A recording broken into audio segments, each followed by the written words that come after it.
welcome to episode 75, if you can believe it. You can believe it, of Cinema Curse. Tonight, Bond Club continues as the 70s begins with Diamonds Are Forever and Roger Moore's first outing, Live and Let Die. The 70s are often seen as the apex of Western cinema. And will they prove to be the same for the Bond films? Spoiler alert, no! That was the problem. Too busy making beautiful art when they should have been focusing on their Bond movies. If Coppola had made one of these, who knows? Yeah, they were too distracted. Yeah, they were too distracted by Apocalypse Now and cocaine. I'm your wicked game master, Connor Lloyd Crews, and joining me today is Bri Robert. Hey everyone, how are you? Scott Heaton. Hey, good to see you. And Jason Steele. Hello. I want to thank Marina Sakamoto and her band Shunkin for the use of their song Curse off the EP She Nods for our opening. It's been 876 days since the strike ended and the AMPTP still sucks. How's everybody doing? I know that everything's going great over here. Everything perfect. Perfect. Well, let's dive right into it. We got another one of my set backgrounds, which is going to change. I don't have one for Live and Let Die. It's something a little different. The 60s are over, and the weird, warmed-over 70s has begun. The times are a-changin'. There's just something... Not that much, but, changing. Not that much, but I definitely think there's a pretty immediate... even compared to Thunderball, which I think is the weakest of the 60s films, I think there's a pretty noticeable, kind of shift in filmmaking to a certain degree. Maybe it's the fact... Because I think the editor for those first ones, he directed the sixth one, and then I don't think he edited any of them. I think he became a director at that point, and I wonder if maybe that has something to do with it. I think probably something has to do with just the sort of quality of the nature of the way film changes over time and decades and stuff, and there's a colorfulness and a richness to 60s film as a whole that I think 70s film doesn't have necessarily. Like, it trades it for kind of a grittiness in certain ways, and I don't know. But yeah. I also kind of feel like this Diamonds Are Forever is like the start of maybe less creatively ambitious decisions, like bringing Connery back and yes. I don't know. It's just... there has been a shift. It does feel like they are more on the seventh movie in the franchise than trying to make each one hit. Yeah, it feels like they're kind of running out of steam. Yeah, we got to do this one. Oh, we got to do this. I looked into. I can actually let me skip ahead for this. They did want Lazenby back and to center the movie more around him getting revenge for Tracy. It's clearly riffing on Goldfinger in certain ways. I mean, it's the same thing. It's instead of gold, it's diamonds. Where are all these diamonds going? It did in fact start. Same woman singing the theme song. Yep, it did in fact start as a story about Goldfinger's brother. I have. This is from Wikipedia. The plot was later changed after producer Broccoli had a dream where his close friend Howard Hughes was replaced by an imposter. Hence, the character of Willard White was created. What the fuck? It came to me in a dream. But yeah, Sean Connery returns mid-werewolf transformation from young Sean Connery to old Sean Connery. He immediately uses a bikini to strangle a woman, which is a great reintroduction to this version of the character. It is very funny, the Lazenby one situated in the center and the way it is. it ends up feeling like, all right, we had the more affectionate, more nuanced James Bond. We got to get rid of that. We got to reverse course. Yeah. This Bond, he hates women.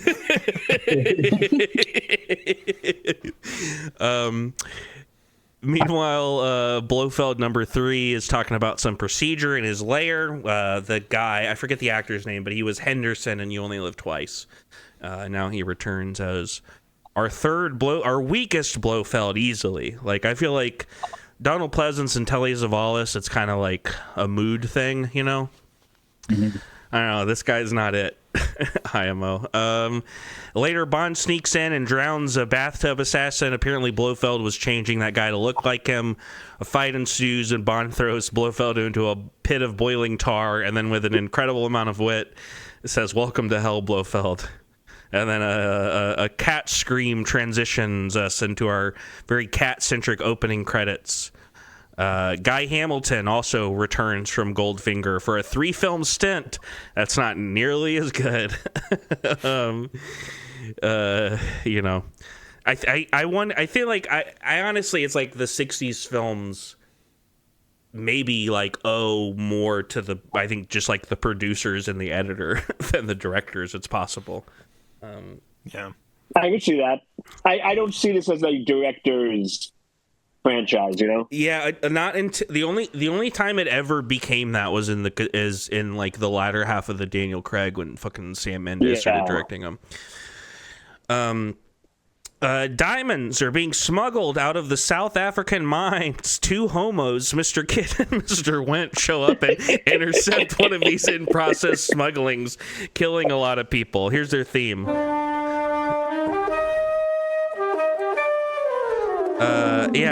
Honestly, I hear that whenever I see a gay person now. Yeah. I mean, they aren't explicitly, but like, it's as a kid, I didn't really catch this, but now it's like they're doing like the villainous queer trope for sure. And it's a little bit more than that. Like it's intentional. Yeah. Like it's I feel like it's textual. Yeah. And it's just it would be okay if these guys were like cool and fun and not annoying, but the problem is they are not cool, are fun, and they are in fact annoying. There's a lot of like kind of homophobic queer villains in movies that I end up really liking. Yes, even though they're the villains and even though their presentation is homophobic, which is created. There's like a lot of complication over that over the years because of shit like that. Because of shit like Ursula is like a good example. I think Little Mermaid. These guys, I do think they're maybe the best characters in the movie, except they're terrible. They're the most memorable. You know, it's something like weird as opposed to everything else, which is just kind of cardboard. Yeah. Yeah, I do kind of like I kind of like how just bluntly American and kind of stupid the main Bond girl is to a certain degree. I think that's kind of funny at times. But because she but I guess I agree. I don't know. The best character in the movie is Q when he shows up, actually. So well, that goes for every movie. So it's our repertory players. It's Desmond Llewellyn, Lois Maxwell, and Bernard Lee are the stars of the show. But yeah, MI6 thinks that someone is stockpiling the diamonds. They want Bond to find out why. There's a contact, Peter Franks, who's to be met in Amsterdam, and Bond will pretend to be him. Then Bond, there's like a hovercraft ferry or something. Bond meets with Tiffany Case as Franks, and he makes a weird collars and cuffs jokes. She tests his fingerprints, but he passes. She wants him to move a ton of diamonds to L.A. Later, we reveal Bond was wearing false fingerprints. Plus, the real Peter Franks is on his way. Bond intercepts him on the elevator, and they have a big old fight.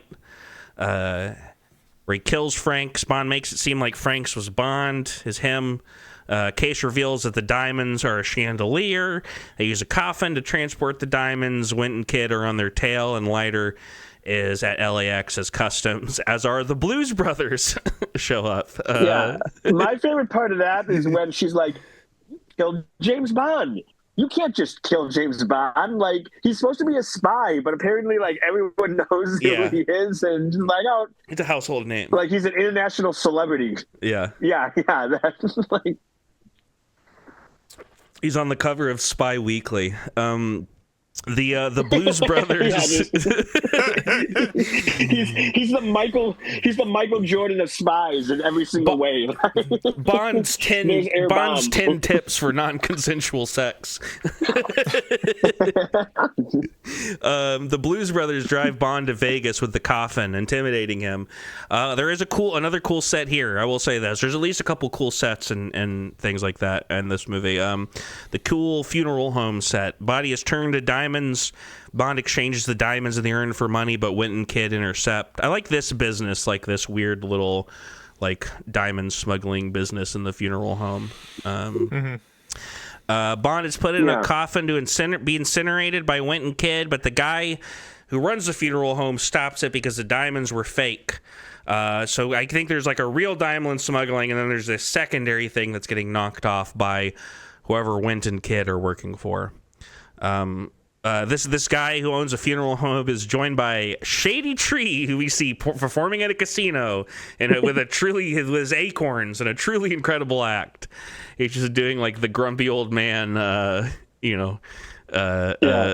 stand-up routine. I believe he is then unfortunately killed by Wint and Kidd. They can't help but kill better characters. Sex. I thought that scene, like the cut from when he was nearly burned to death in the coffin, and then he gets out, and then like they just cut to him like in the bath, just like, oh, that was weird. Just like, glad that's over. yeah. All right. Well, anyways, that's his case. Saxby, Willard White's right-hand man, recognizes Bond, but still approves him for a big gamble. Willard White is this southern accented casino tycoon who has been holed up in his penthouse for some time. Again, the Howard Hughes thing. Meanwhile, Bond tries to pork a lady named Plenty O'Toole, but the Blues Brothers show up and throw her out the window. These guys either work for Case or are the same people that Case works for. The, like, diamond smugglers, who I don't think I guess it's the funeral home people. She's suspicious of him, trying to find the diamonds for her bosses. He porks her instead. She wants to sell the diamonds and split, and he points her to Circus, a real casino. So they can't claim the production design on this one. Because as a kid, I didn't know this was a real casino, and there's like trapezes over people like gambling, and I was in my head, I was like, this is fucking crazy, like the fuck. But yeah, I feel like Tiffany goes through a weird, like her character goes through a weird change at this point, where like before this point she was like meticulous and cautious and seemed like to be really well informed about stuff. And her character kind of dramatically changes after this, where she kind of becomes a comic relief buffoon. By the end of the movie, she's just a buffoon. Case wanders around while Bond and Leiter, unbeknownst to her, watch over everything. There's a specific carnival game rigged for her to give her the diamonds, which upsets a little boy.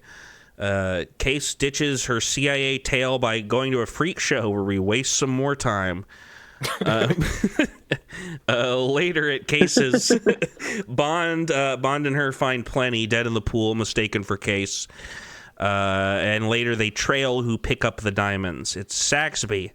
Bond sneaks into the back of a van and out into the desert, into W Tektronics. Bond descends underground and sneaks his way in by being chummy. Gets a radiation detector and finds the diamonds attached to what is later revealed to be a satellite, but I don't know at this point if we know it's a satellite. I feel like they don't do a good job establishing whether or not we're supposed to know what it is or isn't supposed to be. Oh, that's interesting, because just like I've seen it enough that I knew it was a satellite. You know what I mean? But I should watch it next time I watch it. I should like keep them. See if that was the case. Yeah, I watched these with the I watch these with the subtitles on when we're doing these, so I can take my notes like more easily. And I'm really like trying to like not. I will sometimes when I simplify my notes, I will sometimes shrink exposition in like that. But that is one of those things where like I don't have anything written down about whether, as far as I know, Bond like went in and was like. Fucking there's a fucking thing there, but I don't know. And then left, and he like had to tell Leiter, yeah, I guess there was like a thing. It was like it was like shaped like this. I feel like in general the writing and plotting in this movie is not particularly tight. Yes. No, it's definitely, I mean, it's a good the other movie we're talking about, which isn't like a great Bond film either, I will at least say I understand all of the like the narrative mechanisms that are happening throughout it, even if there's a couple of like redundant ones in the back half. And there's even some smaller ones that I like caught, whereas this one I was just like, I don't know, because we established like a tape here also, which is like great for a summary, just like a tape here. Bond is found out and chased through a fake moon landing. He steals a moon buggy and is chased through the desert. That moon buggy looks like a big piece of shit. And they have these like giant muscle cars. Like the whole time I keep picturing the henchman going like, no fair. He has a rinky dink moonwalker. All I have is these awesome cars. Yeah. Like, this is maybe one of the least cool James Bond chases. Especially considering the fact that it's immediately followed by a much stronger chase. It is bonkers though. Like it's I was having a good time during it, but you're right, there's nothing cool about it at all. It looks so bad. The moon buggy. It looks like he's gonna put it into brake and it's gonna like comically fall apart around him. Yeah, with just like him on a seat, elevated. Later Bond walls just kind of like this kind of leads into another chase where Bond and Case are pulled over on the strip, this time in a normal car because the cops are on White's payroll, and another chase ensues through the strip, and this one's actually kind of fun, probably the strongest action moment. This or the like cool elevator fight, like, I think. Yeah, it was cool seeing 70s Vegas. Yeah. And the ending where he like tilts the car to go through the thing is pretty fun. If I mean, it's stupid, obviously, but at least it's fun. It's a good stunt. It is a good stunt. At the White House in the bridal seat, Case has figured out who Bond is. Bond sneaks out the window. In another scene I kind of like, partially to escape the CIA, basically to sneak into the penthouse. He rides the elevator up to the top, uses a grapple gun to break into the shitter. But White is ready for him, and he calls Bond's gun a hog leg in a southern accent, which is funny. And then, of course, it's Blofeld. This is one of those things, too, where it's like rewatching it, I had to kind of like accept, because I in my head know it's Blofeld the whole time. But I guess technically the movie does have the opening where like Blofeld is killed, and then it's like, oh, who could it be? Yeah. Oh, who could this guy be? Why aren't we seeing him? Because it's Blofeld. And another cool office. That's the set that's behind me right now.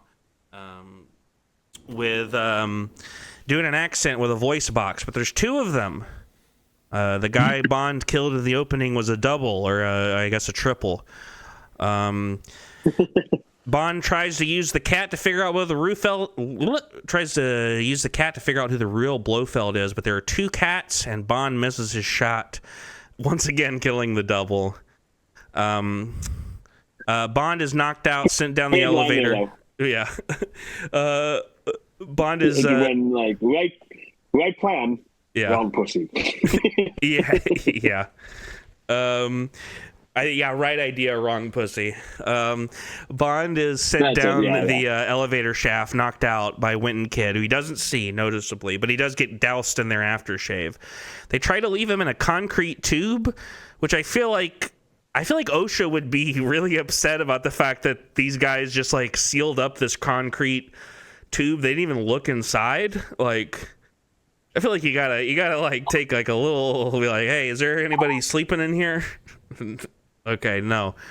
But gets knocked out a lot in this movie. Yeah. Yeah, he's sealed inside, and there's some sort of death machine. I don't know what the fuck that thing was supposed to. I don't know where this is supposed to be. But he disables it. Whew, glad that's over. Another bath. We got to another bath. Bond tricks Blofeld with a voice changer of his own and finds out where the real White is, which I'm not actually sure helps them. I don't know why they're trying to find the real White. I don't know how this helps them, frankly.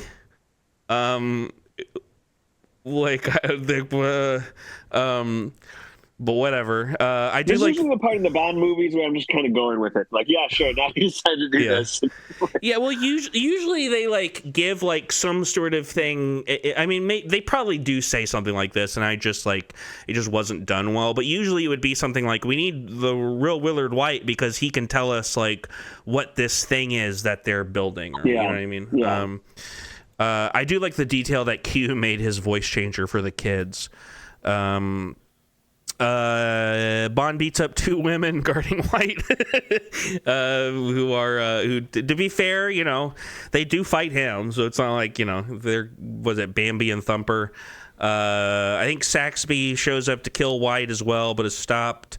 Back at the casino, Q goes gambling and Case is impressed, but he's just cheating. She spots a cat and follows Blofeld and drag to his car where she's captured. Meanwhile, the thing in the lab is gone. The scientist who made it is both into peace and lasers. This is very, like some of the later Mission Impossible movies coded, I will say. Which, to be fair, they kind of did before. Isn't that in Thunderball? There's like the scientist who's like, he wants peace or whatever, and he's like getting mad at the bad guy as it goes on.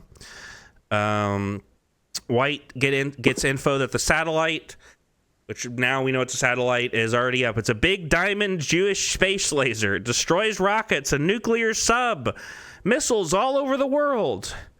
White asks, would you believe this whole country is being held for ransom and we got to pay it? To which I would say yes. They also mentioned Baja, California, and he goes, Baja! Which made me laugh. And that tape earlier controls the pattern and can be transmitted everywhere, which, for the purposes of the third act, the showdown is like an oil platform or something, wherever it is supposed to be at the end. Also unclear, sort of unclear. The scientist is freaking out. Blofeld pretends to care about peace, presumably pretends. Bond is... I don't understand Bond's plan also here. Bond just like gets dropped off via parachute and he's like, hey, I'm an inspector. And they're like, yeah, that's Bond. And they just immediately capture him.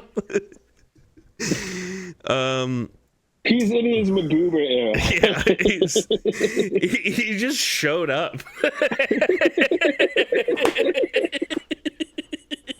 Hey, have the battle just get down there. Yeah. I'm here now. Case, seemingly lounging around, helps Bond with his plan to swap the tapes and avert destruction, but unfortunately they keep mixing the tape back and forth. Bond's allies descend as Blofeld activates his defenses and a big fight ensues. And Blofeld tries to escape in a shitty little toy sub, but Bond picks it up with a crane and tosses him around a little. Uses the sub to destroy the base of operations. And I forget I guess they just capture Blofeld at the end of this one, right? I think is the implication. I assumed he died when he dropped the sub. Yeah, I guess that's also true. He might as well just kill him. I can't even remember, like, what did the tape thing end up working out? I don't know. I think he just used the brute force of throwing the sub at the command center over and over again. Yeah, because after all of that stuff with the tape, I didn't even know if they were successful or not. Let me cut to the Carnival Cruise, where White and Leiter are saying Bond and Case off, but Wint and Kidd are still there. They pose as room service with La Bombe Surprise. I wonder what that could be. I have the note. I have the disdainful note. This movie thinks these guys are so cool here. But Bond smells the aftershave from earlier, and they fight, and they kind of go down like chumps. The bald one tries to use these flaming kebabs, but just sets himself on fire. And the other guy is wedgied and thrown off and exploded. And I do. The one, I think the reason I like Case mostly is moments. There's a couple moments like this. There's at one point when the guy puts the kebabs on fire, she literally just goes, "Ee!" Which makes me laugh. But yeah, that's Diamonds Are Forever, 1971. Honestly, I hate this movie. Yeah, I just do not like this movie. This one sucks. This one's pretty low down there. Thought it was okay. Yeah. Like, I don't know. I wasn't like offended by it, but like, yeah, whatever. I don't hate it, but it's certainly, yeah, it certainly doesn't have like it's I don't know. There's just something about it. It's just like. It's everything's a little warmed over. Live and Let Die, I think, is probably there's like more explicit issues that Live and Let Die has, especially when it comes to the race stuff, which we'll get to in a second. But it's definitely like, I don't think there's anything in Live and Let Die that's quite as fun as like the one or two moments in Diamonds Are Forever I do like. But I don't know. There's something about Diamonds Are Forever. Certain movies have like a weird, like a tone in it, almost like a tone that only certain people can hear, and it drives them crazy. I feel that way. Like, I feel like Rian Johnson's The Last Jedi is like that for a lot of people. There's like a lot of people who, when they watch that movie, they hear like a tone, and it drives them insane. And I feel like Diamonds Are Forever has that tone for me, or something about it is just, I don't know. I don't like it. Yeah, whatever it is, I'm hearing it in this movie.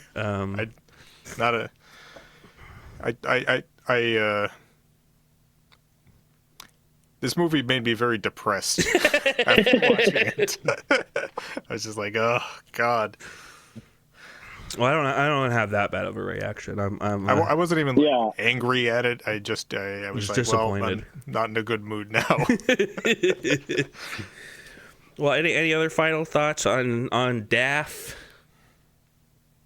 No? All right. Well, I mean, real quickly, I mean, it's kind of almost... Oh, grow up, 007. No dad thoughts this episode. My dad is recovering from a surgery, but next time we should be back with 4 movies worth of thoughts. So we'll hear what he thinks about these, which I don't think is also particularly positive. I think he likes Diamonds Are Forever more than we did, but I know he doesn't like Live and Let Die. Which, speaking of... Yeah, okay, so actually I got the poster for this one, because this poster fucking rips. Okay. Yeah, that's a good one. That's a really cool poster. So yeah, Mars Bond is, I'll give him this, he's infinitely less creepy than Connery's. He's which isn't to say he's not creepy, but he's also he's also just not aggressive, which is a nice change of pace. But also yeah, like this Connery's Bond is just like canonically he's just like a rapist. Yeah. I don't get that specific kind of vibe from Roger Moore's Bond. I feel like you don't get that kind of specific vibe from any of the other Bonds. Any other Bond, yeah.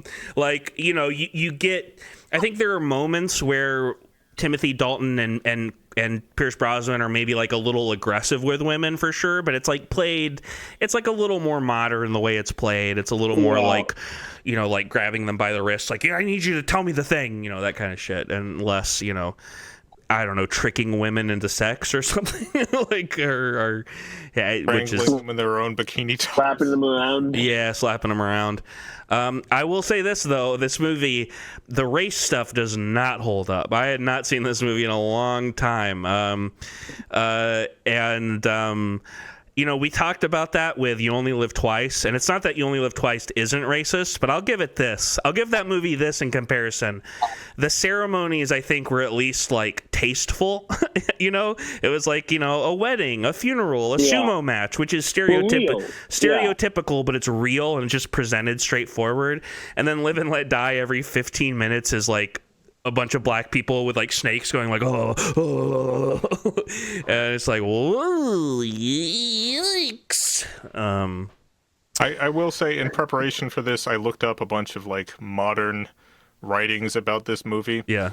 And one thing I noticed is that all the writings I found by white people tended to talk about it as like an interesting blaxploitation mix kind of film, and then all of the writing I found, every single one by a black writer, was extremely negative. I imagine it was like wildly negative.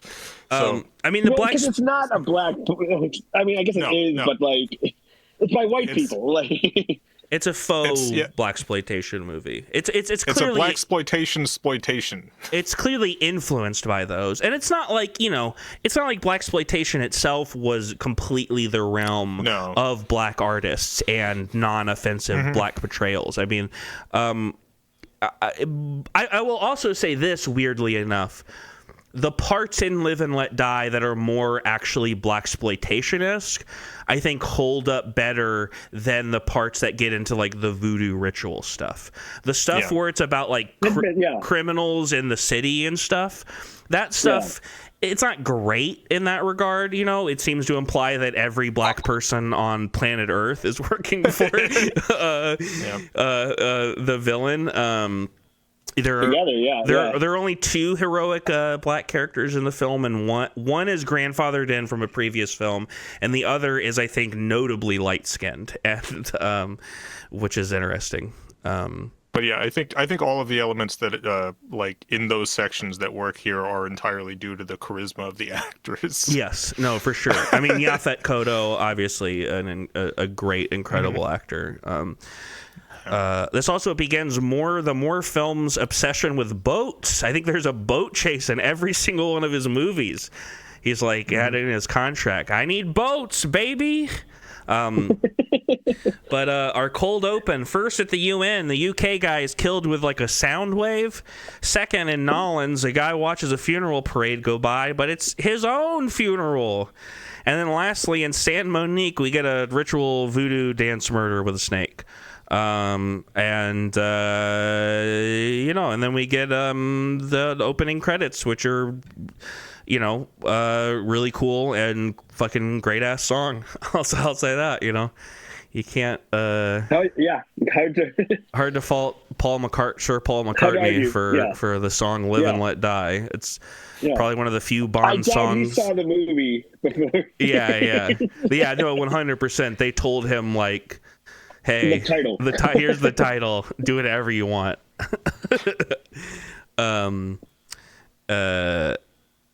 I think probably the only Bond song that still gets regularly played in concerts, if I had to guess. I mean, I would have to. I don't know. Maybe what's Sheryl Crow up to? I imagine Adele does Skyfall. Oh yeah, that's actually true. There's some more modern ones, but this is certainly the first one that is like, I think a song, like an actual song in a weird way. Yeah, I know what you mean. Roger Moore, it's funny, they really build up the introduction for Lazenby, and they really kind of build up the reintroduction of Connery. Roger Moore, we just meet, and he's just in bed with a lady, getting an early house call from M. There's some, you know, French farce stuff going around where they're trying to like hide the lady from M, and Moneypenny gets involved to help, yada yada. But anyways, they want Bond to investigate our opening deaths. Dr. Kananga, that's Yaphet Kotto, the head of San Monique, is in New York already being investigated by the CIA. And then we also establish Bond's magnet watch when he uses it to unzip the lady's dress again, which is a fun moment. A tarot reading predicts Bond's arrival in New York City. I think as a kid I also just liked the like kind of there's because of the tarot reading and voodoo stuff, which now doesn't hold up as well. But I always liked this movie because it's kind of like spooky. It's like one of the few Bond movies where like the supernatural might exist. Magic is real. Yeah. Sure. But you can lose it if you have sex. Yeah. To be fair, that is kind of how magic works. from my understanding, Magic with a K has a bunch of bullshit like that, so I wouldn't actually be surprised. Bond is followed by a man in a fancy car who knocks out Bond's driver, and a crash ensues. Meanwhile, Kananga and his crew are being monitored by the CIA, and they trick them with a recording to make it seem like they're just hanging out and talking while they're making moves. Bond follows some info on the fancy car and heads to a mystic shop where he intercepts Kananga and his crew, ducking the CIA. Bond tails them, though they are aware. They head to Filet of Soul, and they didn't really need to follow him because they then reveal that the cab driver is also in on it. Because again, every black person on planet Earth is allied with Kananga, seemingly. Inside Filet of Soul, Bond is eyeballed and teased and funneled into a back area where we meet Solitaire, the one doing the tarot earlier. Tee-hee, our heavy, a dude with a hook hand. And Mr. Big, the guy in charge of crime in Harlem. Big tries to kill Bond, but Solitaire saves him with a drawing of the lovers. Bond is escorted outside where he uses a fire escape to knock out his captors before one of our two good black characters shows up. Strutter, a CIA agent, who I think I mentioned earlier, is like presented as notably, like he's notably light-skinned, I think, and presented as a contrast in terms of the way he acts to the villainous black characters, because he's the one who works for the CIA. The question is, what do Big and Kananga have to do with each other? The elephant in the room is the fact that whenever you see Big, it's clearly Yaphet Kotto and a bunch of shitty makeup. I actually, because it had been so long since I saw this movie, the first time I see him as Mr. Big, my first thought is, do they got someone in blackface? What are they doing? But no, they at least don't do that in the movie. No. I like to imagine that like people working for him were like, oh, he's in the big makeup again. You gotta just go with it. He likes to pretend. Hey, what happened to the other guy? I only see Mr. Big. In San Monique, we meet Baron Samedi doing his shtick for the tourists. This is a real dude in like Haitian, I think, folklore, voodoo folklore, guardian of the cemeteries, the man who cannot die. And this is like the one time where they do the ceremony stuff where in a better version of this movie, you could have kind of almost gotten away with it because could have been like, here's the version for the tourists. And then if we had seen the real version and it had been like, not this, it probably would have maybe been a little more interesting. But they probably needed like a black filmmaker to do that version of the movie that actually able to intercept, deal with those issues in an elegant way. Yeah, because this all just ends up feeling like the King Kong Islanders stuff. Yes, yeah, definitely. Especially later when Solitaire is brought out in her white outfit. It like I said, this sequence you could almost get away with it if that was the bit where it was like this is the tourist version, so this is like this is what the white people want to see, But the movie is not doing that. That is me thinking. That is me thinking in a modern context of how do you do this movie? How do you take the bones of this movie, which you could, I think, easily, and turn it into something that is like maybe actually is about these issues to a certain degree, But you could even have like the whole cartel thing. It's just so that you'd have have more black characters, so that like not every black character. Yes, exactly. Maybe Solitaire is also black. I don't know. That would probably help a little bit. But yeah, Mrs. Bond is apparently already here at this resort. Bond finds bugs in the room and plays with a gadget. At this part, I didn't he puts a little gadget, and a snake is released. Unfortunately for the movie, the snake is cute. Also, Bond kills it with a cigar and some aerosol aftershave. This is the movie where I realize that I find reptiles cute, and so there's twice in this movie where they try to make reptiles scary, and both times I'm like, oh, these guys.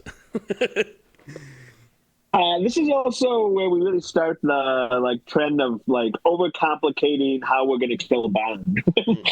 Maybe. Yeah. There's maybe we should just shoot the guy. A bomb. I don't know. Gas in the room. Yeah. Poison him. Yeah, they're getting into some this is the method of death that the witches in Halloween 3 are using. Mrs. Bond shows up. It's Rosie Carver on her second mission. This is the first black Bond girl. She Gloria Hendry is the actress's name, and she was in Black Caesar, which we're gonna talk briefly about in a little bit. This is her second mission. I guess the first guy died. She seems really incompetent, but she did get 2 bedrooms because Felix warned her. But there's a hat with a bloody feather in it that freaks her out, so she succumbs to his charms anyways. Sorry, I'm burping.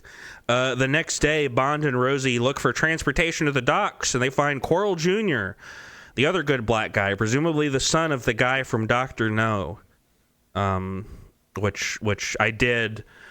It's something I've never noticed before, but having taken the notes, I'm like, oh, that's that guy. So, and I think that is in the books, actually, because I think in the books, because Quarrel does die in Dr. No. I forgot about that. At least I think Quarrel Jr. survives. Yeah, Quarrel gets fucking roasted alive. Jesus Christ. If I was him, I wouldn't be working with Bond. I'd be like, fuck that. Yeah. Meanwhile, Solitaire does another reading, and we find out Rosie is a double agent working for Kananga, because of course she is. Rosie and Bond make out by a creek, and he asks some questions. She begins to spill, but gets freaked out by voodoo scarecrows, runs through the woods, and is shot by an automated little minigun that's inside one of them. Then we cut to Bond hang gliding and smoking a cigar. Well, that's over. That was weird. Hang glides over to where Solitaire is. Gotta find a new lead. Yeah. He stacks her deck of cards in order to hook up with her. And this is when we get into the weird, I guess she was a virgin and now she's lost her powers.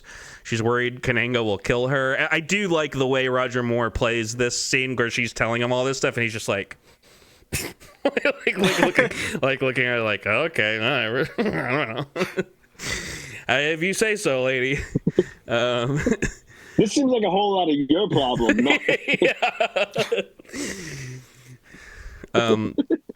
Later, they follow the scarecrows to a church where a makeupless Baron is playing the flute, trailing them. They find poppy fields before being ambushed. A chase ensues. Bond steals a double-decker bus. This is kind of a fun chase. He drives the bus under a low bridge and weaponizes the top half. It gets scraped off and lands on his pursuers. But yeah, they escape, and Bond brings Solitaire to Nolans as bait. Which, Bond is in trouble for the fucking. Kananga's not happy about that. And he's captured for half a second before he ruins this lady's flying lessons in order to escape. Later, Strutter, the black CIA agent, is done in by the same old fake funeral gag outside of the New Orleans branch of Filet O Soul, which Bond and Leiter head in. A live performance of the theme accompanies Bond getting captured. Bond meets with Big again. What was that? I laughed out loud when the woman started singing the theme. I had forgotten about that. And just hearing a character come out and start singing the theme song. I don't know. There was something about it, about the moment. It's always a good moment. It should happen in more movies. Bond meets with Big again, and we get the big obvious reveal that Big is Kananga. Kananga is Big. The big plan, heroin. Use the Filet of Soul chain for distribution. Give away a bunch to drive out the normal mafia and get everyone hooked. Have you guys seen the movie American Gangster? Because that's essentially what Denzel did. Yeah. So, like, yeah, I was watching this. I was like, oh, this is just like if James Bond showed up in American Gangster. That's a really good score, though. The soundtrack is really good on that one, I remember. American Gangster. Which I will say, speaking of soundtrack, I will say this movie has a huge advantage, which is that every time there's an action scene, it gets to go dun dun dun dun dun dun dun dun dun dun dun dun dun dun dun. But Teehee is to cut Bond's shit off if Solitaire doesn't have her gift anymore. But it ends up just kind of being a ruse for Kananga. She doesn't have the gift anymore. Bond is just knocked out, and the Baron pulls the death card. And then we go to the gator farm, which unfortunately for this film, I also find gators cute. The farm is a cover for heroin labs, but there are still a lot of gators here. Plus, I guess crocodiles, including the one that took Teehee's arm. And then Bond just like runs across their dumb heads and sets the lab on fire, and escapes in a boat where we get our first Roger Moore boat chase. And we finally meet the true star of the film, J.W. Pepper, a character I hate so fucking much. He's like a comedy Hicks sheriff character who gets involved with the boat chase, and Bond should have used his license to kill on him. I assumed that they were doing a riff on Smokey and the Bandit, but this movie came out significantly before Smokey and the Bandit when I looked it up, so I don't know what character was, like why, but the producers love him. Yeah. Might be wrong. I read this. I don't have a source for it. I don't know if it's actually true, but I read a source that said that when they were filming earlier scenes, like police showed up and gave them trouble because of all the black stuntmen, and they ended up like modifying this cop character to basically make fun of this person who gave them production trouble earlier in the movie's filming. Don't know if that's true. I mean, that makes me like the character slightly more. I was gonna say, yeah, to be I'm honest. actually on the character's side now. If it's just them like shitting on cops. But to be honest, I do feel like the movie clearly thinks the character's hilarious too. Yeah. And he's not. No. And that boat chase is well done, but it goes on so It's a really long boat that chase. It just loses its steam. When it cuts to the comedy stuff, it just like, ugh. I think it's not a very like exciting chase scene because of how long it goes on, but as I was watching it, I was constantly like flabbergasted by how many different times they would do the same bit of like interrupting some like white party or something. Yeah. There's some good stunts in here. I yada yada most of them because it would be me just listing different stunts. It's so much that happens in this lots one of boat chase. action. Not only boat action, boat chasing, boat jumps. At the end, we get to an old marina or something, and we get boat stealth. They're sneaking around in the boats. But yeah, Leiter's unimpressed with Bond's shenanigans, and J.W. Pepper seems like he's going to have a heart attack when he finds out that Bond is a good guy. But unfortunately for us and cinema history, he does not. Back in San Monique, Bond and Quarrel head in. Quarrel's going to set up some bombs, which he does successfully. He just gets in and out. He's good. I think Quarrel's the only surviving good black character in the movie. Bond observes part of the ritual killing of Solitaire before he just starts blasting. He starts shooting at people. He shoots the Baron's head off like it was glass, and he explodes like like the sister at the end of the first Evil Dead, when she just falls to the floor and explodes into goo. Bond frees Solitaire as the bombs start, and the Baron reappears before being thrown into the snake coffin. Bond uses the Baron's trapdoor to sneak into Kananga's lair, where they are immediately captured. We establish the shark gun with its compressed gas bullets, as Kananga uses it to inflate and blow up a couch.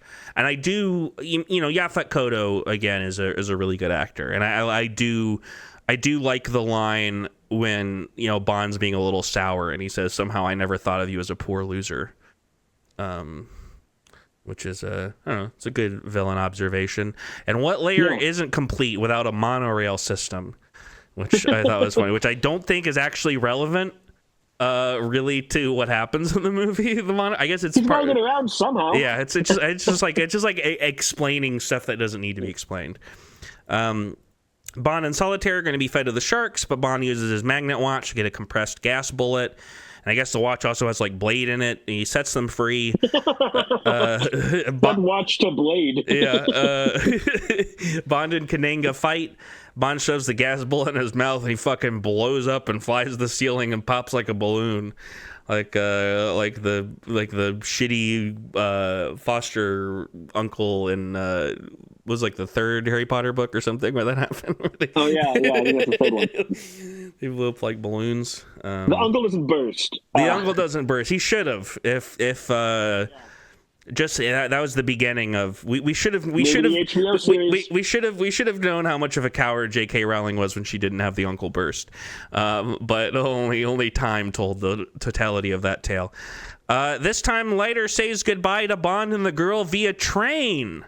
Because basically the exact same ending happens, even though it's better because Teehee is a better heavy than Wint and Kid. IMO. Bond is trying to teach Solitaire gin rummy. Teehee has snuck aboard and fights Bond while Solitaire is unaware, stuck in the hide-a-bed. It's a good ending for Teehee, where it's his claws, specifically the thing that is his undoing, because it gets stuck, and Bond kind of rigs it. He gets thrown off the train, and then we end. Then the movie ends. Somehow the Baron returned, and that's the end of the Live and Let Die, a movie I like more than Diamonds Are Forever, but I still don't like that much. It's a bad movie, but at least there's constantly stupid shit happening. Mm-hmm. So yeah, that's interesting. I guess I did not hear the frequency that you guys heard during Diamonds Are Forever, because I preferred that one to this one. Not by much. I get that, to be fair. And especially because I think that this movie, the Diamonds Are Forever, the culturally regressive stuff in it, you kind of already know is going to be there because it's Sean Connery. Live and Let Die is like dabbling in some whole new areas when it comes to that stuff. They're on that new shit in this one. It turns out we can be toxic in different areas, guys. Let's. And I don't think if I'm remembering correctly, because Man with the Golden Gun takes place in Malaysia or something largely, and I feel like it's because that one I remember I think is riffing on like kung fu stuff from the 70s. I'm pretty sure. So I don't know if that one's going to be any better. At least I'm pretty sure the one after that, Spy Who Loved Me. At least after that, I think we start getting back to white people again. So, which is like what you know. Yeah. But any it would be funny if it just every era it kept different types of discrimination kept happening, so it would be whatever fits the time for that discrimination era would just be what it is. Whereas obviously now if it were some turning point James Bond, it would just be problematic trans issues for the entire film. Well, it's weird because I think the culture of the way this stuff has worked, it's kind of bypassed that. No way would that ever actually be a thing in the Bond. In fact, weirdly, I think the Bond movies, I think in one of the Roger Moore movies there is a trans woman who's a Bond girl, and she's just there. It's not commented on. There's nothing about it. She's just one of the gals, and so weirdly, I think because of when they were being made and stuff like that, I think the Bond series you can at the very least say I don't think really ever falls into those types of tropes. Probably at least you get a villain in drag once or twice, but that's not really it's like whatever. That's just they're just trying to escape. They're hiding. But yeah, One other observation in terms of like the change that has happened to the Bond franchise. Very early on in the Bond series, James Bond himself makes a disparaging comment about the Beatles, and their music, and now we have a song written by one of the Beatles. So like a transition has happened. The times are a changing. Yeah. Which speaking, that's a good. You set me up as a good transition for going over to Bond music rankings. Let's turn this off and head over here. We only got 2 this week. This episode. The themes for each film. I'm gonna start off by making a bold claim. I think "Live and Let Die" is S tier for sure because it's just a really fucking good ass song. Yeah, but I honestly think Diamonds is like A tier. I really do. What? Yeah, I really like Diamonds Are Forever. Well, I want to talk about "Live and Let Die" first. Well, that's an S tier, like I said. I mean, I agree with you on that. Yeah. Yeah, I guess there's not much to say about it. It's a song that almost exists outside. For me, it does. Like both of these, like you I don't know the movies, so that they definitely do live in its own world where it's fun to kind of see them in this context. I probably have more negative feelings about both of these songs, although I will rank "Live and Let Die" as, like, for me personally, it's an A. Mm-hmm. I love the song. I love the music. I find the lyrics kind of the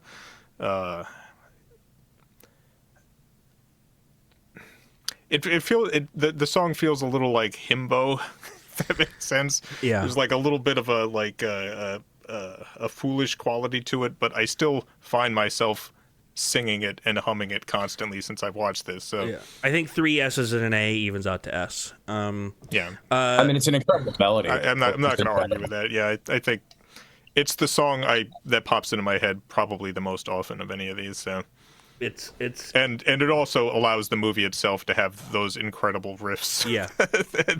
throughout the film, which I think is the best part of the song. Mm-hmm. And I also like that one part of the song where it goes like when you got a job to do, you gotta get her done. Yeah. Okay. Diamonds Are Forever. So Bri and Scott, you guys already started on that one. Yeah, but A tier. Is that what you're saying, Scott? Yeah, I liked it a lot. It's got a good funky beat to it, and it just I dig it. I like this. I mean, it's so. I'm sorry. Go ahead. Yeah, no, you go ahead first. Well, I was just going to say it's so easy to understand why it's like, whatever anybody thinks, it was at a time when Kanye used that as a sample. It's an incredible sample. I mean, it fits so well into what that is that I think it's one of those that has its own. It has such a vibe that it can really create something so much from it that's why it stands out to me.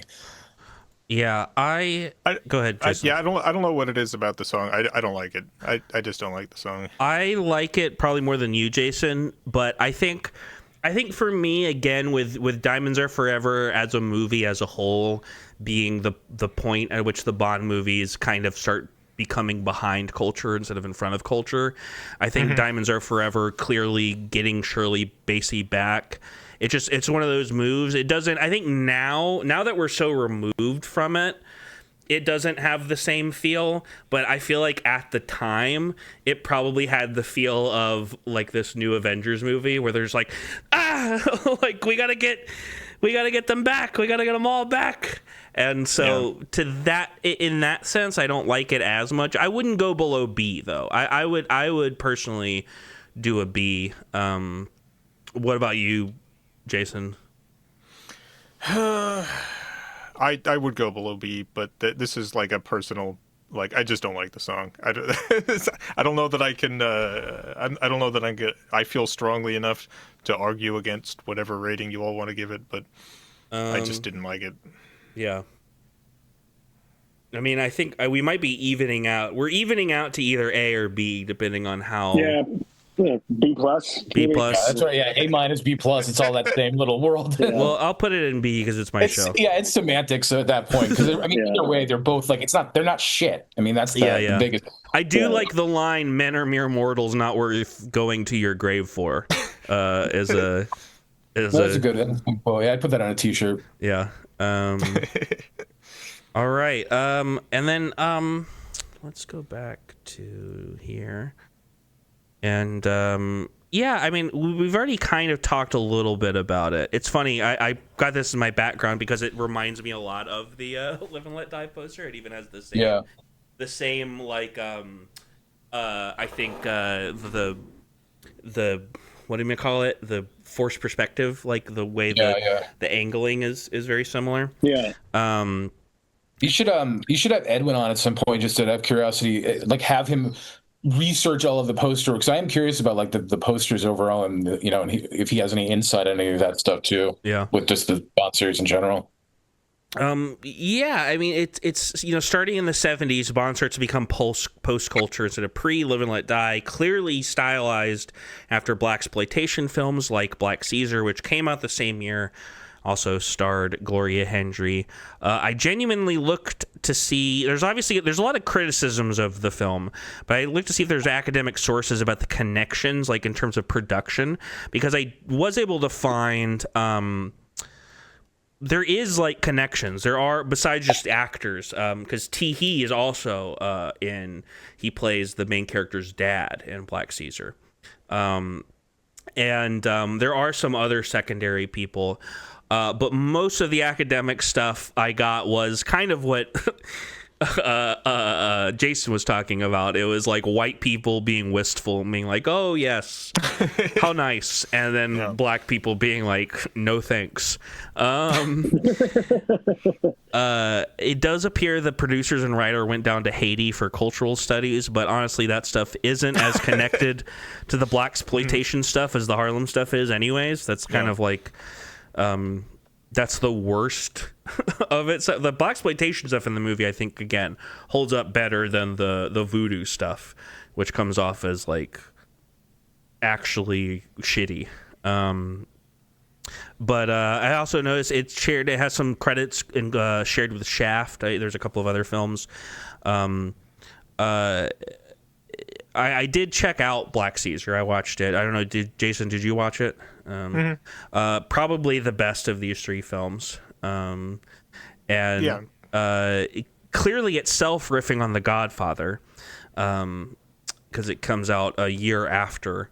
And it is, you were talking about the Paul McCartney thing, but I was laughing to myself thinking about it, because in this movie you have James Brown doing all the music, and I like the idea that like James Bond is like, who's gonna be our James Brown? Who's the blackest man we know? Sir Paul McCartney.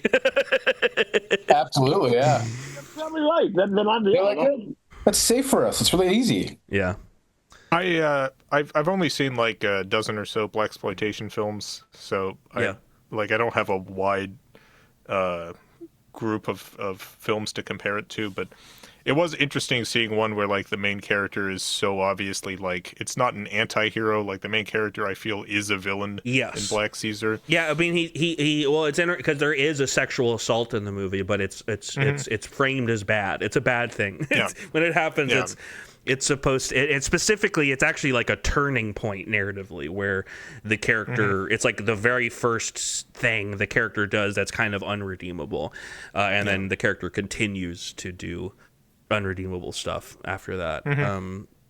Does he get killed by the end of it, like maimed and quartered and maybe it's hard to tell. It's not really ambiguous. It's not by white people, and it's not his death isn't really racially motivated in any way.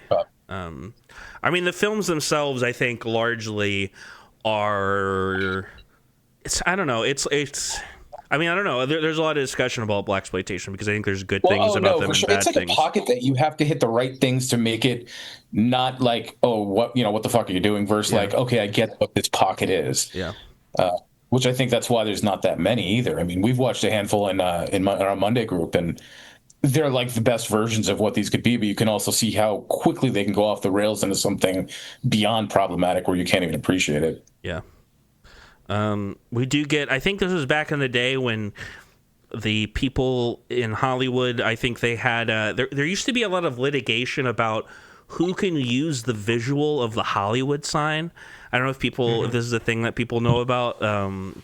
And it has there's like a fake Hollywood sign in it, which is really funny at one point because there is some LA action. But yeah, no, I mean, it's interesting. We kind of talked about it. I wanted to bring it out for this first one because it is so kind of like it's so direct, and B, it's the first one where it starts doing that. But going forward, most of the Bond movies we're going to be able to kind of point to something else going on in cinema at the time and be like, clearly the Bond movie, clearly behind the scenes they were like, we got to have some of that in this movie, you know, space, shaky cam, space, yeah, but yeah. Judi Dench. Yeah, that's you can feel the cocaine effect in the writers' room, or just what can we do? Oh yeah, that sounds good. We need Judi Dench. Let's do it. That sounds great.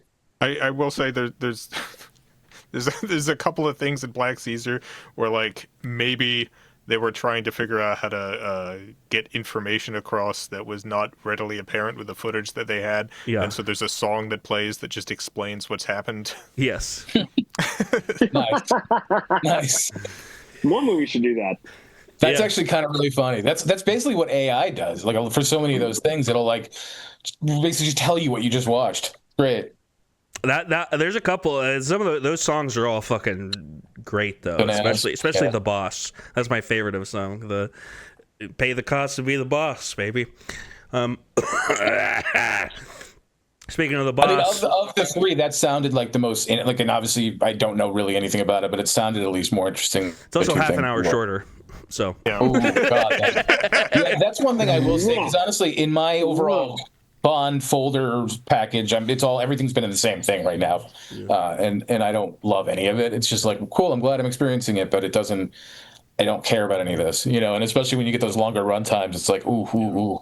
Well, thankfully, they're pretty much all exactly 2 hours to 2 hours and like 5 minutes from here until the Daniel Craig movies, I think. Yeah, those get long. Those get long, but then also weirdly, one of them's really short. There's one James Bond movie that's 100 minutes, and it's surrounded by a bunch of 2.5 hour long ones. What's the name of that one? That's Quantum of Solace. That's the second Daniel Craig one. Okay, yeah. And Casino Royale, the one before it, is 2.5 hours, and Skyfall right after it is definitely longer than 2 hours. I don't know if it's 2.5. Skyfall's the one I remember really loving the most because of the cinematography. I remember just being insane. Roger Deakins. Man. Yeah, exactly. But yeah, well, we got a ways to go before we get to that. But I'm just kind of dreaming about it right now, going like, oh, I remember that being so great. Then that's the other. That was me the last time I did this rewatch.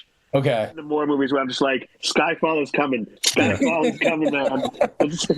I just want to get to the Dalton movies, honestly. That's especially and the Brosnans. I'm looking forward to them too. Like yeah, we that's definitely a discussion. I mean, now we're just kind of talking about the movies as a whole, but that's definitely a discussion at some point. I think the 60s is obviously the best decade for Bond movies. It just has.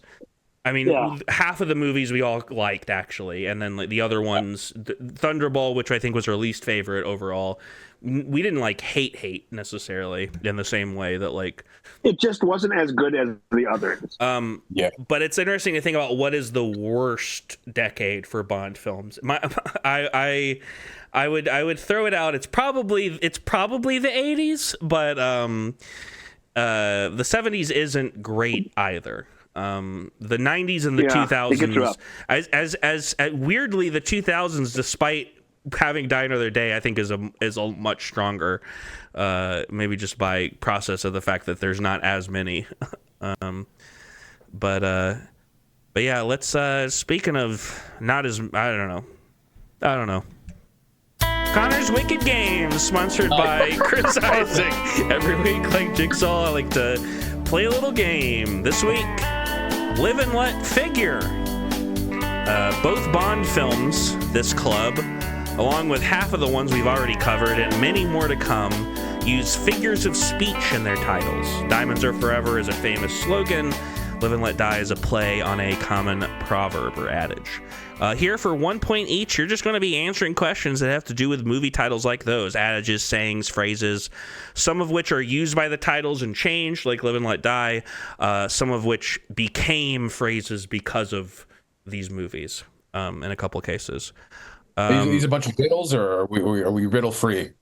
It's riddle-ish, but this is kind of, there's actually more here. I feel like this is kind of maybe an apology for the last two games because of how the last riddle game was really hard and the last Bond game was even harder.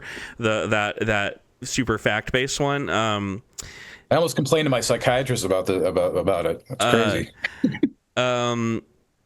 Let me just every answer to every one of these questions is a movie title. There is a final Jeopardy question at the end. I wanted to do multiple choice, but I'll get to. There's one here that'll explain why I tried to think of a multiple choice for it, and I was like, this is not going to work. So it's not. But we'll start with Jason. What might you call an impossible decision? The title, the answer is a title of a movie. What might you call an impossible decision? By the way, decision? Is it any movie or like a James Bond movie? It's any movie. Any movie. Jesus. That just shifted everything. Making up for sure.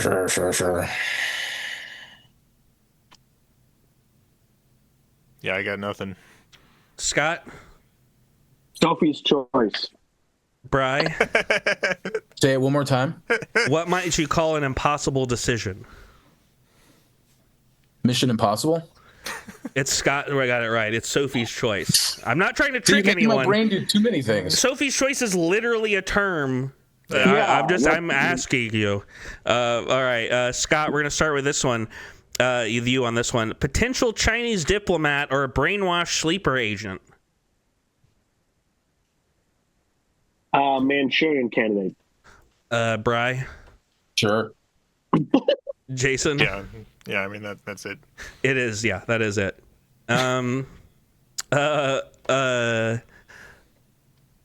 Bri is so pissed.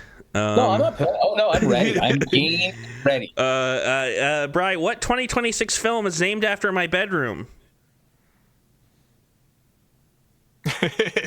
Named after your bed. Dude, I'm just drawing a. I don't even know. Like, I'm trying to think of a 26 movie even to be funny, and my brain just went. I don't even know. Skip me. Jason. Scream 7. Scott. That's fine. The Bone Temple, baby. Bri, you literally, if you had named any movie from 2026, you would have gotten a point. So, if you had said, this is what you do to like an ADHD brain. I feel like this is user error on your end at this point. I have massive ADHD. Send help, mercy, primate. Wuthering Heights, sure. Good luck, have fun, don't die. Ready or not, here I come. I understand at this point. Jason, what film starring Alec Baldwin is both an apt description of America's relationship with him and also a relationship status on Facebook? At least last time I checked, I don't go on there. What film starring Alec Baldwin is both an apt description of America's relationship with him and a relationship status on Facebook?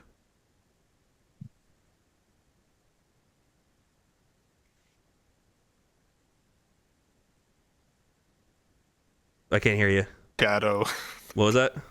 I'm just gonna say The Shadow. Scott? It's Complicated. Bri? That sounds like an answer. It's complicated. It is, in fact, it's complicated. And this is why I didn't. This was the one I tried to think of multiple choice, and I was like, for a minute, I looked at. I had A, married, which isn't a movie. There's not a movie just called Married starring Alec Baldwin. So the multiple choice I created, it was A, Married, B, it's complicated, C, Beetlejuice. And I looked at that for a minute, and I was like, this is funny enough that I should note it and bring it up, but it's not gonna. It's like really obvious. It's like might as well. You've never seen that Alec Baldwin movie, Random Play? Scott, a humid 2 p.m. or the same time on man's best friend's birthday. A humid 2 p.m. or the same time on man's best friend's birthday. Dog Day Afternoon? Bri? Sure. Dog Day Afternoon. Jason? Wait, Afternoon. Yeah. That is, in fact, Dog Day Afternoon. That is what you would call a Dog Day Afternoon. Here's one where we got a couple of here in a row. These next three are all movies that the title of the movie became a term because of the movie. Bri, a very popular modern structure for multiplayer video games. Multiplayer video games. A very popular modern structure for multiplayer video games. This is not a riddle. This is just a direct question. Yeah, I'm just trying to think. I just feel like I feel so stupid like after, because I'll hear it after and be like, oh shit, of course. Something. Say it one more time. A very popular modern structure for multiplayer video games. A console? Jason? Wow. Unsure. Scat? I think my streak might be over. I'm just going to guess Ready Player One. This one is we don't have there's no gamers here. This is Battle Royale. Shit. Well, okay. Yeah. Jason, Jim Morrison and Friends on Ice, or a way to describe branching possibilities. I can't hear you. Can you move the mic closer? Butterfly effect. I don't... Scott. Who again? Jim Morrison and Friends on Ice, or a way to describe branching possibilities. Yeah, I'll go with the butterfly effect. Bri? Sure. No, unfortunately, this is Sliding Doors. Oh, duh. Scott, a catalog of roughly cylindrical containers. I was waiting for this one to come up. You were primed. I was. I knew that this one was going to show up in this, and I was waiting for the clue. This was a really late addition because I mean I don't want to give it away. I don't want to say too much. Mm-hmm. One more time. A catalog of roughly cylindrical containers. I like your clue because I wouldn't have gotten it if I did not already have it in my head. I don't know. The Matrix. Bri? Ghostbusters. Jason? The Bucket List. Yes, that is in fact the Bucket List, which was a really late addition because in my head, sometimes there will be like something like that that's so an obvious answer that I'll hold it up back. So, like to do that where like it'll be in someone's head, but I was like, I wanted another one. I forgot that phrase really did not exist until that movie came out. Because like when it did, it suddenly became so like everyone was like, "Oh yeah, that's what it is," and like we've all known it. Like it fell so quickly into like cultural vernacular. Yeah, I've never seen that movie. Yeah, but I really like. Yeah, it's like boxing Helena. Anyways, I'm always talking about that. Bri, the New Hampshire motto plus an action movie franchise equals.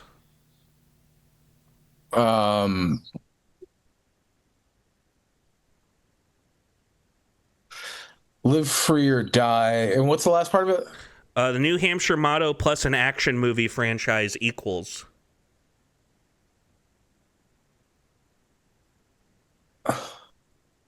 Living like no. Something I have no idea. Something I don't know. Jaws. Jason. Hard.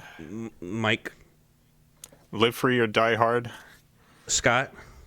Oh fuck. Yeah, Live Free or Die Hard. Yes, that is the fourth Die Hard movie. Live Free or Die Hard. We're actually going to switch order here. That's the best one. We're still going to start with Jason, but we're going to start going reverse. Okay. Jason, the oldest film here, though the term has become very popular recently. Also, none of that is true, and I didn't say any of it. What could you say that again? The oldest film here, though the term this is I'll go ahead and say this is one where gaslighting. Gaslight. Sorry. Bri. Gaslight. Gaslight. Scott. Gaslight. Yeah, that is in fact Gaslight, which is an old ass movie.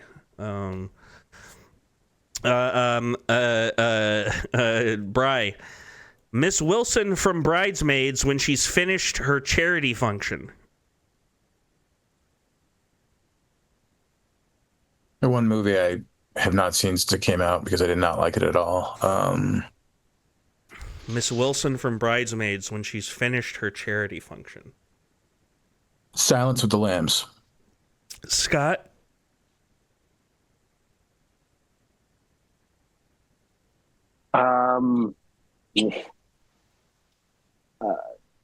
Weekend at Bernie's too. Good. Yeah, that's it. Totally. That was I almost had a Weekend at Bernie's question in here, but I couldn't figure out a good way to phrase it. Jason? I have no idea. This is Rebel Without a Cause. Because, you know. Yeah, Rebel Wilson. Yeah, yes. Okay. Oh, Jesus Christ. Yeah. Scott, some people when they watch scary movies. Dream? That's not a bad guess. Some people when they watch scary movies. Yeah.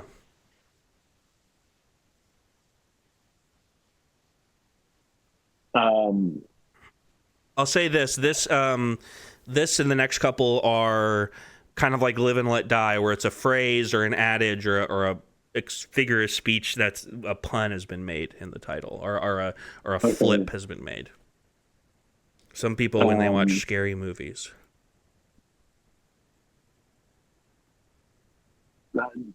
I saw the TV glow. Jason? Eyes Wide Shut. Bri? Superman. That's a point for Jason. I was looking for Eyes Wide Shut. Okay. Oh, funny. I was thinking about nothing of the same. I was thinking about some sarcastic answer that could come to my mind. Jason, this famous film starring Patrick Dempsey's title is a pun on what he is asked by his love interest to be. This film starring Patrick Dempsey's title is a pun on what he is asked by his love interest to be. Oh, I have no idea. Bri? Zero clue.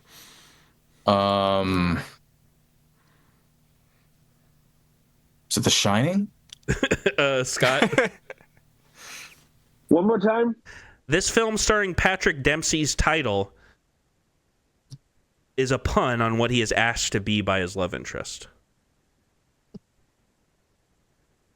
It's like Man of Honor or something. Like, is he supposed to be the maid of honor, but like Man of Honor or something like that? I'm going to give you a partial point because it is Maid of Honor spelled M-A-D-E.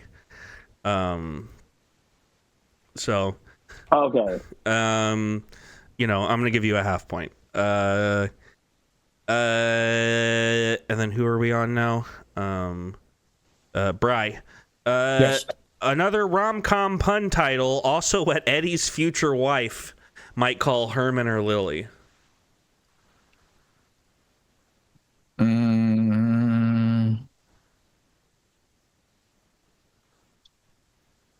Devil's Rejects. Scott? The hit again? Another rom-com pun title, also what Eddie's future wife might call Herman or Lily.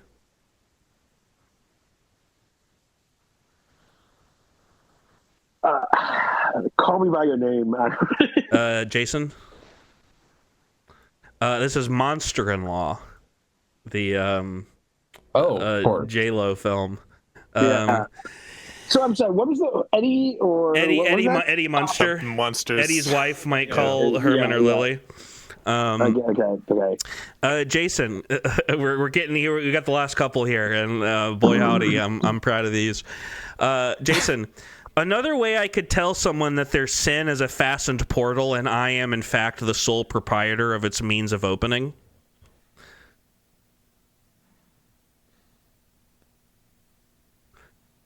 Another way I could tell someone that their sin is a fastened portal, and I am in fact the sole proprietor of its means of opening. No clue. No idea. Bri? Beetlejuice. Scott? Stop or my mom will shoot. No, this is your vice is a locked room and only I have the key. Oh, right. Of course. Next up, Bri or Scott. I think I skipped you a second ago to go first. Scott, you'll all have different answers for this one. We're back into to me this title means something because of this movie. You'll all have different answers for this one. That's the clue? That's the clue. They all have different answers for it.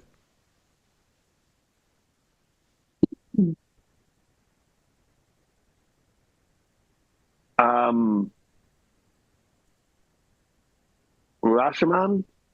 Jason?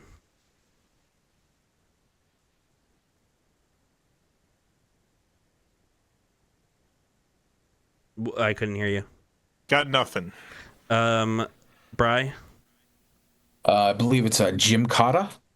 Well, that's a point for Scott. I was looking for Rashomon. Bri,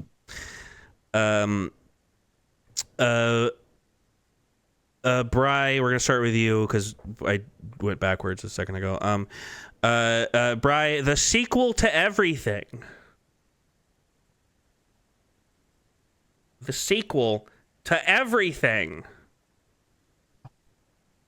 Everything, Everywhere, All at Once. Jason? Nothing. Scott?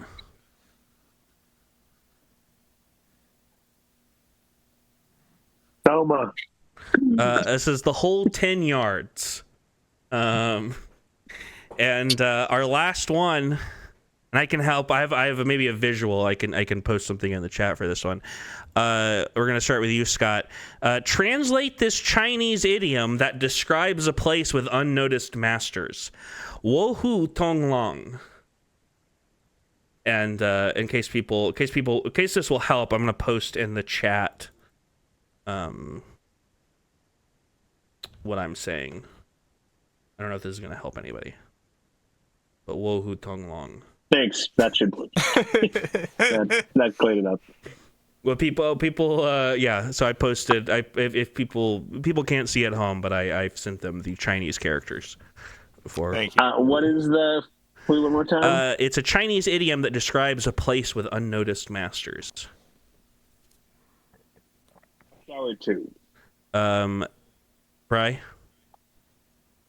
Jurassic Park. Jason. I just looked at Scotch tea, actually. Jason. I say Jurassic World. Jason? Or wait, what did you say, Jason? You said Jurassic World? Yeah, Jurassic World. This is Crouching Tiger, Hidden Dragon. Nice. Yeah. Okay. We got a Final Jeopardy. The category is dying in Bond titles. And so, Jason, you have 7 points. Scott, you have 8.5. Bri, you have 4. So if everyone can make their secret wager. And I'm sorry, Bri. I think the other two are going to do better at this because it has to do with the Bond movie titles. Besides Live and Let Die, 3 other Bond films use the word die in their titles. Name one of them. And so let's give everyone a second to think about this one. Think of another movie title besides Live and Let Die that's a Bond movie with die on the title. I have my Jeopardy theme pulled up. It's kind of condescending to play that, honestly. We're gonna start with you, Bri. Copyright infringing. Yeah. It's all like shitty MIDI themes. They can't tell. Bri, how much did you wager? As always, I threw it all in the pile. And got any guesses? No Time to Die. Jason, how much did you wager? All of my points. And any guesses? Well, the one that I had was No Time to Die, but because that one's already been guessed, I'm going to go ahead and say, go ahead and put a cheat answer in, which is Diamonds Are Forever. Okay. I see what you did there. And Scott, how much did you wager? 8. And any guesses? Die Another Day. Yes, correct. So Scott and Bri, you guys definitely get it. Jason, I'm gonna not give you 0 points. So you're still gonna get a bronze. You couldn't get there, but Scott gets the gold. Bri the silver. Jason shifted into a proper dad mode. Yeah, so it kind of does. It fits really well. I appreciate it. The other one not named is Tomorrow Never Dies. Yeah. But Scott, do you got your bit? All right, let's go to Scott for. All right, welcome to Scott's Comic Corner, brought to you by Eric Clapton and Heroin. Heroin, even more addictive than comic books. First off, Daredevil's back. We got Daredevil #1. It just came out this week, so yesterday. It's written by Stephanie Phillips. I'm looking forward to it. I did not like the last Daredevil run. The concept, he was a priest and he was fighting. I'm not sure exactly what happened, but he had died and he'd come back from hell, and the 7 deadly sins were after him, and they would each sin would infect a different Marvel character and you have to fight them. It was an interesting concept, but it lasts way too long. That story arc was 19 issues, and there was just not 19 issues of content in there. And I got bored and I stopped reading, which is too bad, because Daredevil is one of my favorite characters, actually. Whenever I get back into comics, I usually start with, I found Daredevil, Fantastic Four, and Superman. And the 3 I start with and branch out from there. So I'm looking forward to this one. It's also written by Stephanie Phillips, who wrote the Phoenix book that came out in 2024, which I really liked. And I was disappointed they did not bring that back when the Age of Revelation saga stopped. But I don't know, it seems like they had different plans for Jean, but that didn't work out with the book, so she's kind of just not in the X books right now. But Daredevil, it starts out good. Now Matt Murdock is a professor at a law school, and he's already met one of the professors that he's almost certainly going to try to hook up with, because he's a mess, as all good Daredevil stories should be about. And he's fighting some mystic creature. We don't know much about the creature. We don't know the name, but they've declared that Matt Murdock is going to die. So we'll see how that goes. And then last week, a big one came out. The latest DC Marvel crossover, Superman Batman. Last year's crossover. What? You mean Spider-Man? Oh, yeah, sorry. Superman Spider-Man, yeah. Last year's was Deadpool Batman, or Batman Deadpool, depending on if there's a DC or Marvel. So this is the DC edition, since Superman's name goes first. It was excellent. It was probably the best of the 3 that have come out so far. Mark Waid writes the main story, which is Dr. Octopus and Brainiac teaming up, and Superman and Spider-Man gonna stop him. Tom King wrote a fun story about Mary Jane and Lois Lane.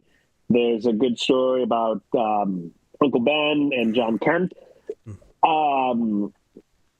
One that's simply about the Daily Bugle versus the Daily Planet. Anyways, yeah, I really enjoyed it. If you're a fan of either characters or either worlds, I thought it was a great crossover. Like I said, the best of the three they've done so far. So there's a lot of pressure for Marvel's Spider-Man, Superman, which will come out later this month now. So check that out. Cool. That's it. Well, anybody got anything else? I like a motherfucking into genocide, Palestine, and everywhere else. I don't have anything. I watched Screen 7. It was fine. It's definitely not as spiritually odious as its production would imply, but it's also basically just reheating 4 and 5's nachos. So, you know, Joel McHale's good in it. I liked him in it. You know, just what's the point, really? It's just it doesn't do enough different. It, like I said, this is now the third Scream movie we've had where they kind of do the like legacy thing with like new characters, except this time it's Sydney's actual daughter as opposed to, you know, her cousin, her niece, her niece or her cousin or whoever the fuck, and then, you know, new characters a la Force Awakens in 5, and it doesn't do it as good as either of those. Opening's good, so you know. Yeah, I don't know. It just seems like at this point when we're on Scream 7, like we've kind of lost the plot. And like it's become the thing the first one is parodying at this point. There's no way it couldn't. Yeah, like, I still feel like there are places you can go to it that would be fun and interesting, but I still think there's something to be said about what I thought was going to be the premise of 6, which was that there's like a dozen Ghostfaces. There's like a bunch of people. I still think that actually kind of has legs as a premise. But and to be fair, I think 7 almost kind of feints at something like that. That could have been an interesting premise, but it can't quite escape just being 4 and 5 again. At least with 6, as you know, muddled as it was, they went to New York. You know, they should have. The next one should have been in like Morocco or something. I don't know. Well, it was funny when they like kind of called out a couple times. Yeah. Like, oh, I should have been in New York. Yeah. You know, it's just a weird name check way of doing it. Yeah. But yeah. Well, I want to thank Bri here for our outro. James Bond Club will continue in like a month and a half with The Man with the Golden Gun and The Spy Who Loved Me. But next up for Cinema Curse, in a couple of weeks, we're going to do a spring recap because there's some movies. We're going to space with Project Hail Mary and the Mario movie and the drama. That one's also in space. That's the joke. You don't know it, but that's actually the drama. That's the drama. It's like it's in space. It's the titular drama. Yes. Please like and subscribe. Smash that like button. Tell your friends. Share this episode with your local K jewelers. Or is K still around? And CinemaCurse666 on TikTok and Instagram. And I think that's it.